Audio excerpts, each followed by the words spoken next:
Hey friends, if you wish to open a document from OneDrive in Microsoft Word, then please watch this video and I'll tell you why this is so interesting.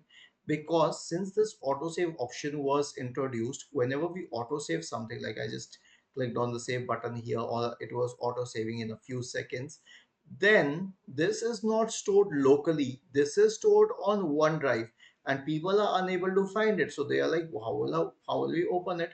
Okay, so for example, I have all of these documents in the OneDrive documents folder. Okay, in the OneDrive documents folder, but I might not find it on any other folder. Like if I was to go to the local documents folder, I may or may not find it because all of them are not stored locally. Only the ones with the green tick are stored locally.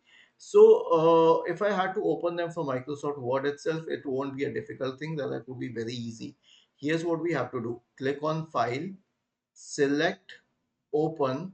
Instead of selecting Browse here, go to Personal OneDrive and then select the document which you wish to open. Okay, like this one. Was this helpful? If yes, then please subscribe to the channel. If not, then let us know in the comment section of the video on how we could help you further. Thank you for watching this video and have a nice day.